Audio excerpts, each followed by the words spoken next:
اعوذ باللہ من الشیطان الرجیم بسم اللہ الرحمن الرحیم وَإِذَا ضَرَبْتُمْ فِي الْأَرْضِ فَلَيْسَ عَلَيْكُمْ جُنَاحٌ أَن تَقْصُرُوا مِنَ الصَّلَاةِ إِنْ خِفْتُمْ أَن يَفْتِنَكُمُ الَّذِينَ كَفَرُوا إِنَّ الْكَافِرِينَ كَانُوا لَكُمْ عَدُوًّا مُبِينًا صدق اللہ العظیم۔ آج انشاءاللہ ہمارا درس قرآن سورۃ النساء آیا نمبر 101، جس کا ترجمہ یہ ہے کہ اللہ سبحانہ و تعالیٰ ارشاد فرماتے ہیں، اور جب تم زمین میں سفر کرو تو تم پر گناہ نہیں کہ بعد نمازیں قصر سے پڑھو، اگر تمہیں یہ اندیشہ ہو، ڈر ہو، خوف ہو کہ کافر تمہیں ایذا دیں گے یعنی تکلیف دیں گے، بے شک کفار تمہارے کھلے دشمن ہیں۔ اس آیت میں اللہ سبحانہ و تعالیٰ نے نماز قصر کا یعنی وہ نمازیں جو قصر کرنا ہوتی ہیں ان کا مسئلہ بیان فرما دیا ہے، یعنی سفر کی حالت میں ظہر کی نماز، عصر اور عشاء، ان نمازوں میں جو 4 فرض ہیں ان کو 2 پڑھنا۔ نماز قصر کے بارے میں کچھ مسائل آپ کی خدمت میں پیش کر دیتے ہیں، جن میں سے 4 بڑے اہم مسائل ہیں۔ نمبر 1، اس سے یہ معلوم ہوتا ہے کہ سفر میں 4 رکعت والی نماز کو پورا پڑھنا جائز نہیں ہے، ٹھیک ہے؟ یعنی جو اللہ تعالیٰ نے کنسیشن عطا فرمائی ہے اس کو ہمیں لے لینا چاہیے۔ وہ 4 کی جگہ جہاں 2 فرمایا ہے سفر میں تو وہاں ہمیں 2 ہی پڑھنی چاہیے۔ دوسرا، یہ کافروں کا خوف قصر کے لیے شرط نہیں ہے۔ اس کے بارے میں حضرت یعلا بن امیہ رضی اللہ تعالی عنہ نے حضرت عمر رضی اللہ تعالی عنہ سے کہا کہ ہم تو امن میں ہیں، پھر ہم کیوں قصر کرتے ہیں؟ تو آپ رضی اللہ تعالی عنہ نے فرمایا، اس کا مجھے بھی بڑا تعجب ہوا تھا، تو میں نے سرکار دو عالم حبیب کبریا صلی اللہ تعالی علیہ وآلہ وسلم سے دریافت کیا۔ اس پر سرکار دو عالم صلی اللہ علیہ وسلم نے ارشاد فرمایا کہ تمہارے لیے اللہ سبحانہ وتعالیٰ کی طرف سے یہ صدقہ ہے، تم اس کو یعنی اس صدقے کو قبول کرو۔ یہ مسلم شریف کی حدیث ہے، کتاب صلاۃ المسافرین۔ آیت کے نازل ہونے کے وقت چونکہ سفر جو تھا وہ ایک اندیشے سے خالی نہ ہوتے تھے اس وقت، یعنی اس وقت کے حالات کے مطابق، تو اسی لیے پرٹیکولرلی اس آیہ کریمہ میں اس کا ذکر کر دیا گیا، ورنہ خوف اور اندیشے کا ہونا کوئی شرط نہیں ہے، ٹھیک ہے؟ اصل میں یہ کوئی شرط نہیں ہے، صرف خوف اور خطرہ ہی ہو تو آپ نے قصر کرنی ہے، ٹھیک ہے؟ یہ کوئی شرط نہیں ہے۔ صحابہ کرام رضی اللہ تعالی عنہم کا بھی یہی عمل تھا کہ امن کے سفروں میں بھی وہ قصر فرمایا کرتے تھے، جس طرح کہ ہم نے یہ اوپر حدیث آپ کے سامنے پیش کی، اس سے یہ چیز ثابت ہو گئی۔ تیسری بات یہ ہے کہ جس سفر میں قصر کیا جاتا ہے اس کی کم سے کم مدت 3 رات دن کی مسافت ہے، جو اونٹ یا پیدل کی متوسط رفتار سے طے کی جاتی ہو، اور اس کی مقداریں خشکی اور دریا اور پہاڑوں میں مختلف ہو جاتی ہیں، اور اس کا جو ہے وہ آج کل کے زمانے میں جو کیلکولیشن انہوں نے کی ہے وہ تقریباً فی زمانہ تقریباً 92 کلومیٹر بنتی ہے، ٹھیک ہے؟ تو چوتھی چیز اس میں یہ ہے کہ قصر صرف فرضوں میں ہے، سنتوں میں نہیں ہے، اور سفر میں سنتیں پڑھنی چاہیے۔ حضرت عبداللہ بن عباس رضی اللہ تعالی عنہما فرماتے ہیں کہ رسول اللہ صلی اللہ تعالی علیہ وآلہ وسلم نے حضر کی نماز اور سفر کی نماز کو فرض فرمایا، تو ہم حضر میں فرض نماز سے پہلے بھی نماز پڑھا کرتے تھے اور بعد میں بھی، اور سفر میں فرض نماز سے پہلے بھی نماز پڑھا کرتے تھے اور بعد میں بھی۔ ابن ماجہ کی حدیث ہے، تو اس سے مراد یہ ہے کہ یعنی سنتیں جو ہیں اس میں قصر نہیں ہے، ٹھیک ہے؟ یہ تو مختصر سفر کی نماز کے بارے میں جو تھے وہ مسائل ہم نے بیان کر دیے۔ چند اور چیزیں میں آپ کی خدمت میں بیان کر دیتا ہوں۔ یعنی نماز میں قصر کرنا، جو شخص جو ہے شرعی سفر کی نیت کر لے، چاہے سفر میں وہ گناہگار ہی کیوں نہ ہو، جب وہ اپنی رہائشی مقام کے گھروں سے آ کے نکل جائے اور ان سے جو ملے ہوئے ہیں یعنی متصل فنا سے بھی آگے نکل جائے۔ اب یہاں فنا سے مراد یہ ہے کہ ایسی جگہ جو شہر والوں کی بہبود کے لیے تیار کی گئی ہو، مثلا گھوڑے دوڑانے اور مردے دفن کرنے، یعنی قبرستان کی جگہ، اس کو فنا کہتے ہیں۔ تو اپنے یعنی رہائشی مقام کے جو گھر ہیں ان سے آگے نکل جائے، ٹھیک ہے، تو ان سے متصل فنا سے بھی آگے نکل جائے تو 4 رکعت والے فرضوں میں قصر کرے۔ اگر فنا اور رہائشی مقام کے درمیان یعنی کھیتی ہو یا 300-400 قدم کا فاصلہ ہو تو پھر فنا سے آگے نکلنا شرط نہیں ہے، یعنی یہ کوئی شرط نہیں ہے۔ بیسیکلی اپنے وہ گھروں کی حدود سے جب نکلتا ہے تو وہ یعنی اس سے وقت سے قصر کرنا شروع کر دیتا ہے۔ اسی طرح وہ جب گھر کی حدود میں داخل ہونے سے پہلے مسافر ہی کنسیڈر ہوگا، وہ اس دوران اگر کوئی نماز آتی ہے تو وہ 4 فرضوں والی نماز میں وہ 2 ادا کرے گا، ٹھیک ہے۔ سفر کی شرائط بھی ہیں جی کچھ، وہ چونکہ اس حدیث میں بیان ہوا ہے تو وہ بھی ذرا مینشن کر دیتے ہیں۔ سفر کی نیت صحیح ہونے کے لیے 3 شرائط ہیں جی۔ نمبر 1، فیصلہ کرنے میں آزاد ہو، یعنی کسی کی تابع نہ ہونا، ٹھیک ہے جی۔ وہ چونکہ اس وقت یہ کانسیپٹ تھا غلام اور آقا کا، تو آج کل تو یہ چیزیں نہیں ہیں، تو اس لیے یہ یعنی فیصلہ کرنے میں وہ بندہ آزاد ہو، بالغ ہو، ظاہر ہے بالغ جو ہے اسی پر احکامات خداوندی نافذ ہوتے ہیں۔ نمبر 3، مدت سفر کا 3 دن سے کم نہ ہونا، جو کہ آج کل کے حالات میں 92 کلومیٹر بنتا ہے۔ تو یہ تو ہو گئی جی اس کی شرائط، ٹھیک ہے۔ اب جو شخص اپنے رہائشی مقام کی آبادی سے باہر نہ نکلا، یا باہر تو نکل گیا مگر وہ بچہ تھا یا تابع تھا اور اس کے متبوع نے سفر کی نیت نہ کی تھی، مثلا عورت اپنے خامند کے ساتھ، غلام اپنے آقا کے ساتھ، سپاہی اپنے امیر کے ساتھ، یا اس نے 3 دن سے کم سفر کی نیت کی، تو ان تمام صورتوں میں وہ قصر نہ کرے۔ تو یہ اب نیت کا اعتبار یہ ہے کہ اقامت اور سفر کی نیت جو ہے اصل کی معتبر ہوگی، نہ کہ تابع کی، جیسے میں نے آگے عرض کیا بیوی خامد کے تابع ہوتی ہے، اسی طرح یعنی لشکر کا جو امیر ہے اس کے تابع اس کے سپاہی ہوتے ہیں، تو اس کو اس صورت میں لے لیں، ٹھیک ہے جی۔ ایک تو یہ مسئلہ ہو گیا بڑا اہم۔ اب کب تک قصر کرتا رہے، یہ بھی ایک اہم مسئلہ ہے۔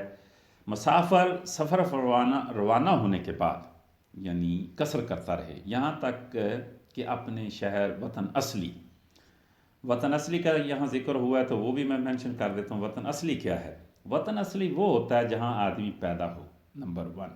یا جہاں شادی کر لے، یا شادی تو نہ کرے لیکن وہاں زندگی گزارنے کا پختہ ارادہ کر لے اور وہاں سے چلے جانے کا قطعاً اس کا کوئی ارادہ نہ ہو، اس کو وطن اصلی کہتے ہیں، ٹھیک ہے جی۔ اور وقت اقامت جو ہے وہ جگہ جہاں نصف ماہ یا اس سے زائد ٹھہرنے کا ارادہ ہو، یعنی وہ جہاں آپ جا رہے ہیں کہیں مہینے کا ارادہ ہے یا نصف ماہ کا ارادہ ہے تو وہ آپ کا وطن اقامت ہو گیا۔ تو وقت اقامت میں بھی آپ قصر نہیں کرتے، ٹھیک ہے جی۔ یہ چیزیں بھی مینشن کر دی، تو وطن اصلی میں نے اس کو بھی ڈیفائن کر دیا یہاں۔ اچھا، تو مسافر سفر پر روانہ ہونے کے بعد قصر کرتا رہے یہاں تک کہ اپنے شہر وطن اصلی میں واپس آ جائے، یا کسی شہر یا گاؤں میں نصف ماہ ٹھہرنے کی نیت کر لے۔ اگر نصف ماہ سے کم ٹھہرنے کی نیت ہو یا بلا نیت اقامت کئی سال ٹھہر جائے تو قصر ہی کرے، ٹھیک ہے جی۔ تو یہ اہم مسئلہ جو ہے، اور ان میں سے کچھ ایگزمپشن ہے، یعنی جن صورتوں میں اقامت کی نیت جو ہے وہ صحیح نہیں ہوتی، یعنی یہ جو صورتیں نیچے اب بیان ہوں گی، یعنی مثال کے طور پر یعنی 15 دن ٹھہرنے کی نیت کے باوجود آدمی مقیم نہیں ہوتا بلکہ مسافر ہی رہتا ہے، وہ میں صورتیں بیان کر دیتا ہوں۔ نمبر 1 صورت یہ ہے کہ 2 شہروں میں اقامت کی نیت کرنا اور کسی ایک میں رات گزارنے کا تعین نہ کرنا۔ نمبر 2 خانہ بدوش لوگوں کے علاوہ، یعنی یہ ایگزمپٹ ہے، کسی اور کا جنگل یا صحرا میں اقامت کی نیت کرنا۔ نمبر 3 ہمارے لشکر والوں کا دارالحرم میں اقامت کی نیت کرنا، ٹھیک ہے۔ نمبر 4 ہمارے لشکر والوں کا اپنے ملک میں باغیوں کے محاصرہ کے دوران اقامت کی نیت کرنا، ٹھیک ہے۔ تو یہ 4 صورتیں میں نے بیان کر دی ہیں۔ یعنی مدرجہ ذیل 4 صورتوں میں اقامت کی نیت صحیح نہیں ہوتی، یعنی 15 دن ٹھہرنے کی نیت کے باوجود آدمی مقیم نہیں ہوتا بلکہ مسافر ہی ہوتا ہے، یعنی وہ قصر ہی کرے گا۔ اب مسافر اور مقیم کا ایک دوسرے کے پیچھے نماز پڑھنا، اس کو بھی یہ بھی بڑی اہم چیز ہے۔ اگر مسافر وقت کے اندر مقیم کی اقتدا کرے تو صحیح ہے، ٹھیک ہے جی، اور وہ 4 رکعتیں پوری کرے، وقت کے بعد اس کی اقتدا صحیح نہیں ہے، ٹھیک ہے جی۔ اس کے برعکس یعنی اپوزٹ دونوں صورتوں میں اقتدا صحیح ہے، یعنی اگر مقیم جو ہے وہ وقت کے اندر یا وقت کے بعد مسافر کی اقتدا کرے تو صحیح ہے۔ اب مسافر امام کا اپنے مقتدیوں کو آگاہ کر دینا، دس از آلسو ویری امپورٹنٹ، یعنی مسافر امام کے لیے یہ مستحب ہے کہ وہ کہہ دے اگر وہ امام بن جائے، ٹھیک ہے، تم اپنی نمازیں مکمل کر لو، یعنی میں نے تو قصر کی نماز پڑھنی ہے، میں مسافر ہوں، تو آپ اپنی باقی، بلکہ اسے چاہیے کہ نماز شروع کرنے سے پہلے یہ بات جو ہے وہ لوگوں کو بتا دے۔ اب یہاں ایک مسئلہ، یعنی مسافر امام کے فارغ ہونے کے بعد، یعنی مسافر امام کے فارغ ہونے کے بعد اس کا یعنی مقیم مقتدی کیا ہے، اپنی باقی مانتا، یا جو یعنی مسافر امام کے پیچھے جو آدمی مقیم ہے وہ اپنی باقی ماندہ رکعتوں میں قرات نہ کرے، ٹھیک ہے۔ یہ چند مسائل میں نے مسافر جو ہے نماز و قصر کے بارے میں، چونکہ اس آیہ کریمہ میں اس کے احکامات آئے ہیں تو بیان کر دیے ہیں۔ اگر مزید مسائل جاننا چاہیں تو یعنی آپ نور الادا کتاب ہے وہ اس میں اس کو پڑھ سکتے ہیں، یا بہار شریعت ہے اس میں مزید مسائل انشاءاللہ آپ جان سکتے ہیں، ٹھیک ہے۔ آگے چلتے ہیں، وَإِذَا كُنْتَ فِيهِمْ فَأَقَمْتَ لَهُمُ الصَّلَاةَ فَلْتَقُمْ طَائِفَةٌ مِّنْهُمْ مَعَكَ وَلْيَأْخُذُوا أَسْلِحَتَهُمْ فَإِذَا سَجَدُوا فَلْيَكُونُوا مِنْ وَرَائِكُمْ وَلْتَأْتِ طَائِفَةٌ أُخْرَى لَمْ يُصَلُّوا فَلْيُصَلُّوا مَعَكَ وَلْيَأْخُذُوا حِذْرَهُمْ وَأَسْلِحَتَهُمْ وَدَّ الَّذِينَ كَفَرُوا لَوْ تَغْفُلُونَ عَنْ أَسْلِحَتِكُمْ وَأَمْتِعَتِكُمْ فَيَمِيلُونَ عَلَيْكُمْ مَيْلَةً وَاحِدَةً وَلَا جُنَاحَ عَلَيْكُمْ إِنْ كَانَ بِكُمْ أَذًى مِّن مَّطَرٍ أَوْ كُنْتُم مَّرْضَىٰ أَن تَضَعُوا أَسْلِحَتَكُمْ وَخُذُوا حِذْرَكُمْ إِنَّ اللَّهَ أَعَدَّ لِلْكَافِرِينَ عَذَابًا مُّهِينًا۔ اللہ سبحانہ وتعالیٰ فرماتے ہیں، اور اے حبیب جب تم ان میں تشریف فرما ہو پھر نماز میں ان کی امامت کرو، تو چاہے کہ ان میں ایک جماعت تمہارے ساتھ ہو اور وہ اپنے ہتھیار لیے رہیں، پھر جب وہ سجدہ کر لیں تو ہٹ کر تم سے پیچھے ہو جائیں، اور اب دوسری جماعت آئے جو اس وقت تک نماز میں شریک نہ تھی، اب وہ تمہارے ساتھ نماز پڑھیں، اور انہیں بھی چاہیے کہ اپنی حفاظت کا سامان اپنے ہتھیار لیے رہیں۔ کافر چاہتے ہیں کہ اگر تم اپنے ہتھیاروں اور اپنے سامان سے غافل ہو جاؤ تو ایک ہی دفعہ تم پر حملہ کر دیں، اور اگر تمہیں بارش کے سبب تکلیف ہو یا بیمار ہو تو تم پر کوئی یعنی مضائقہ نہیں کہ اپنے ہتھیار کھو رکھو اور اپنی حفاظت کا سامان لیے رہو، بے شک اللہ نے کافروں کے لیے ذلت کا عذاب تیار کر رکھا ہے۔ اس کے اندر اب حالت جنگ میں نماز کے بارے میں، اس کو نماز خوف کی جماعت کا طریقہ بھی کہتے ہیں، اس کا بیان ہوا ہے۔ اس کا شان نزول جو ہے وہ یہ ہے کہ غزوہ ذات الرقاع، سرکار دو عالم صلی اللہ علیہ وسلم کو جب مشرکین نے دیکھا کہ آپ نے تمام صحابہ رضی اللہ تعالیٰ عنہ کے ساتھ نماز ظہر با جماعت ادا فرمائی تو انہیں افسوس ہو کہ انہوں نے اس وقت میں کیوں نہ حملہ کیا، یعنی یہ بڑا اچھا موقع تھا۔ اب ان میں سے انہوں نے کہا جی اب یہ عصر کی نماز بھی آنے والی ہے تو یہ پھر کروائیں گے جماعت تو ہم اس وقت حملہ کر دیں گے، لہٰذا اس صورتحال میں کیا ہوا کہ حضرت جبرائیل علیہ السلام نازل ہوئے اور انہوں نے سرکار دو عالم سید المرسلین صلی اللہ تعالیٰ علیہ وآلہ وسلم سے عرض کی، یا رسول اللہ یہ نماز خوف ہے، یعنی اب اس کو آپ نے اس طرح پڑھنا ہے، تو اس کے اندر نماز کا طریقہ بیان کیا گیا۔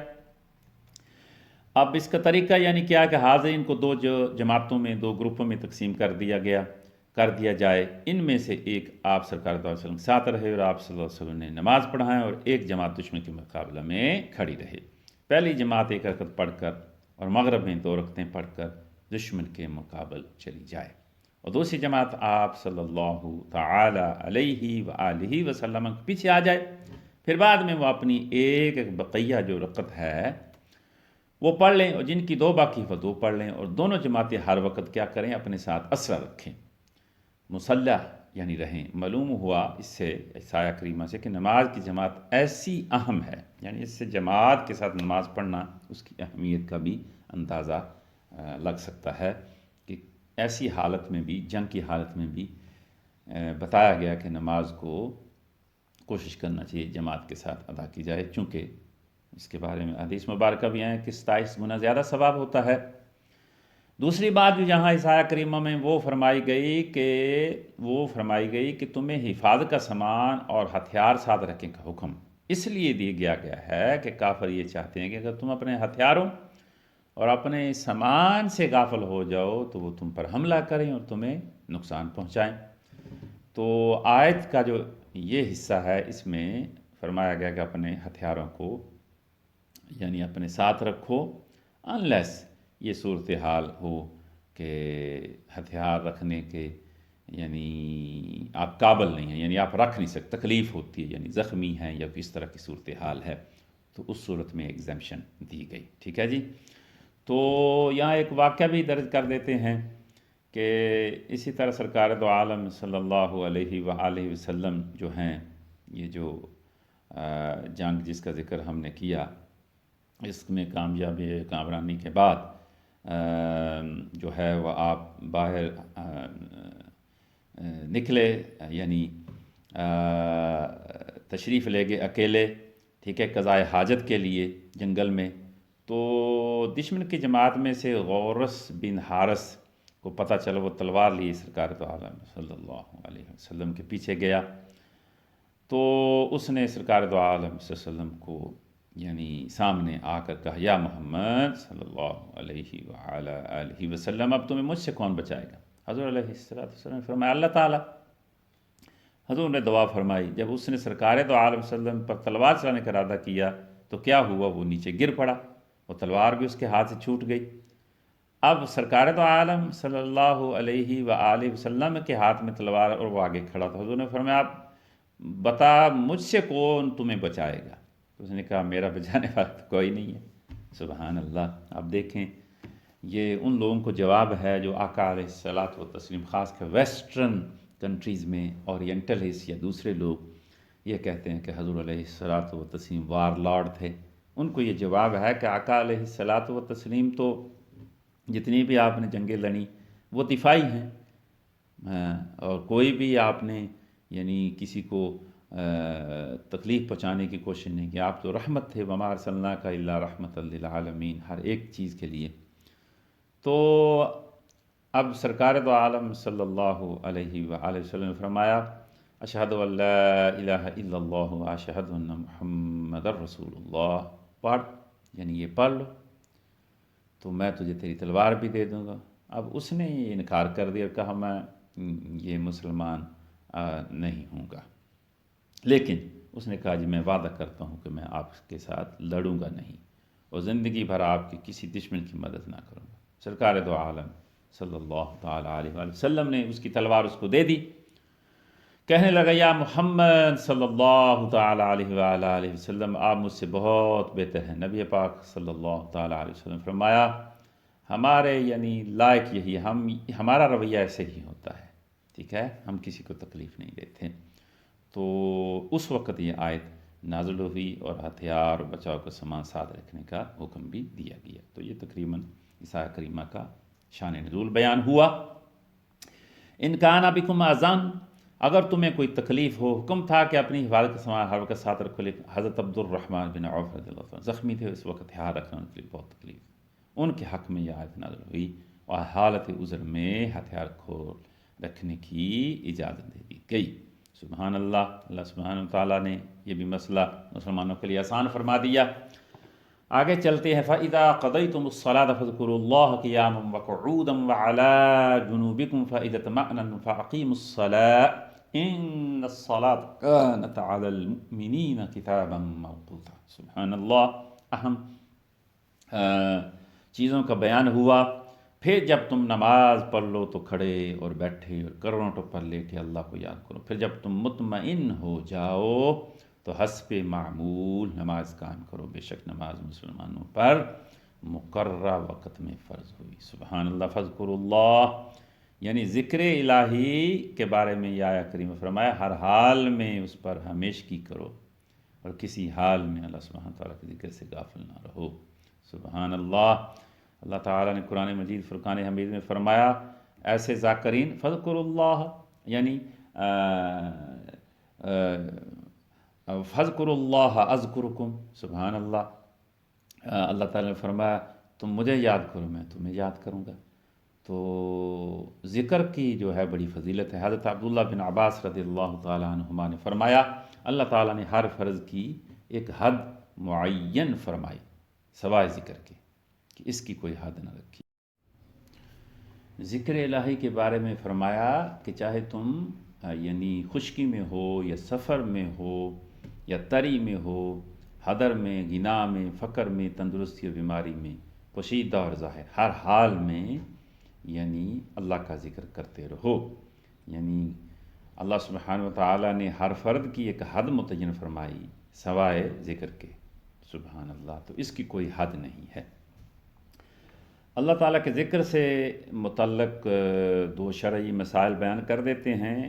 ایک تو یہ ہے کہ اس سے ہمیں یہ معلوم ہوا کہ جو کلمہ توحید کا ذکر کیا جاتا ہے یعنی نمازوں کے بعد، وہ جائز ہے، جیسا کہ ہمارے مشائخ جو ہیں ان کی عادت ہے، اور بخاری و مسلم کی احادیث صحیحہ سے بھی یہ چیز ثابت ہے۔ یعنی حضرت مغیرہ بن شعبہ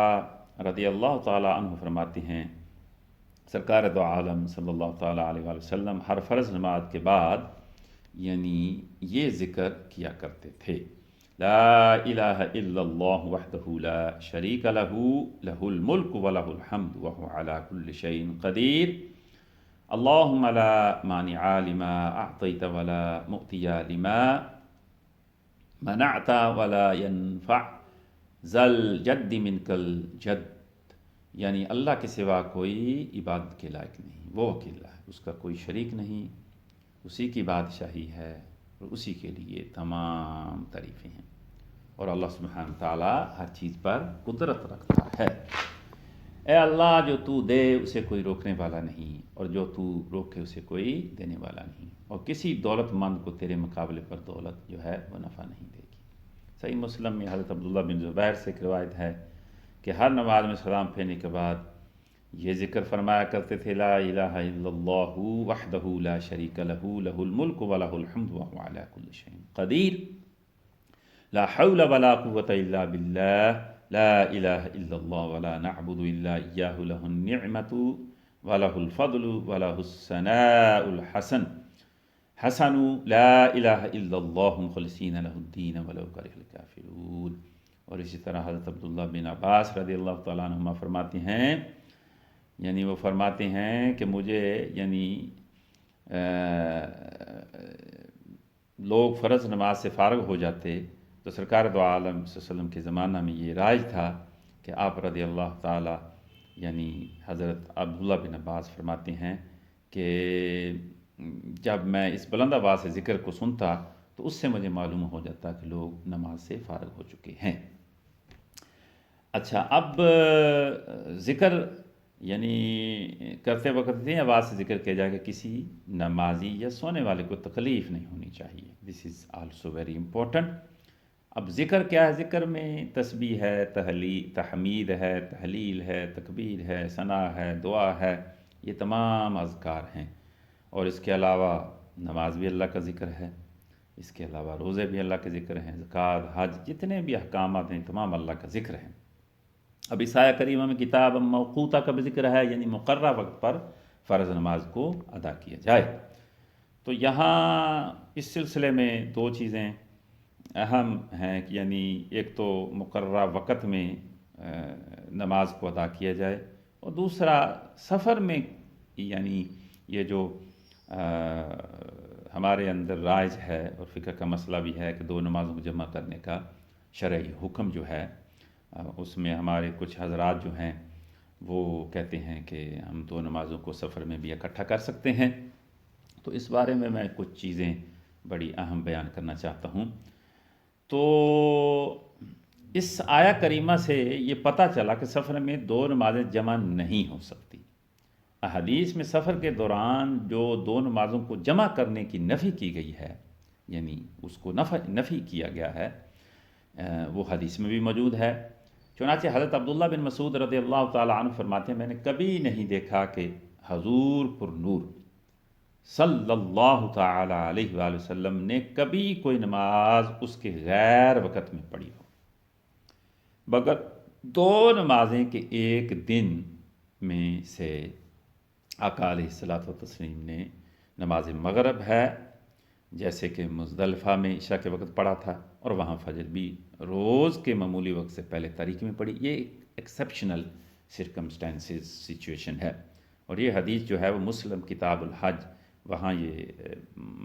حدیث جو ہے وہ وہاں سے میں کوٹ کر رہا ہوں۔ اسی طرح حضرت عبداللہ بن عمر رضی اللہ تعالیٰ عنہما فرماتے ہیں کہ سرکار دو عالم صلی اللہ تعالیٰ علیہ وسلم نے ایک بار کے سوا کبھی کسی سفر میں مغرب و عشاء ملا کر نہ پڑھی۔ ابو داؤد کی حدیث ہے۔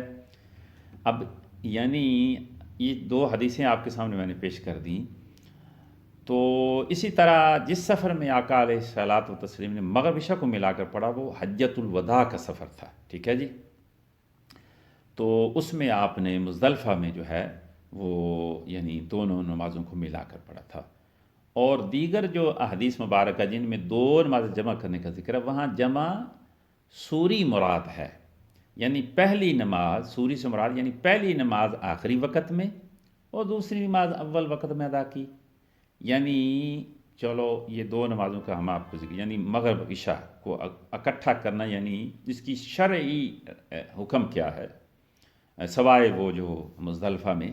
یعنی وہ حج کے دوران ایکسیپشنل کیس ہے، وہ یہ ہے کہ آپ یہ نہیں کر سکتے کہ مغرب کے ٹائم میں عشاء اور مغرب پڑھیں۔ ہاں یہ کر سکتے ہیں، اس کو جمع سوری بھی کہتے ہیں، اور اسی کو جمع یعنی دو صلاتوں کو اکٹھا کرنا بھی کہتے ہیں نمازوں کو، کہ مغرب کی نماز جو ہے اس کو اس کے آخری وقت میں اور عشاء کی نماز اس کے اول وقت میں ادا کر لیں۔ یعنی آخری وقت جب تک مغرب کا ہوتا ہے اس وقت آپ مغرب ادا کریں، تو 10-15 منٹ بیٹھ جائیں، جو ہی عشاء کا ٹائم داخل ہو 5 منٹ یا 10 منٹ، تو آپ اول وقت عشاء میں عشاء کی نماز پڑھ لیں۔ اس کو دو نمازوں کا جمع کرنا کہا جاتا ہے، ٹھیک ہے۔ میں آپ کے سامنے حدیث پیش کر دیتا ہوں۔ حضرت عبداللہ بن عمر رضی اللہ تعالیٰ عنہما فرماتے ہیں، میں نے نبی پاک صلی اللہ علیہ وسلم کو دیکھا کہ جب آپ صلی اللہ تعالیٰ علیہ وآلہ وسلم کو پہنچنے کی جلدی ہوتی کسی جگہ، تو آپ کیا فرق کرتے، آخری وقت سے کچھ دیر پہلے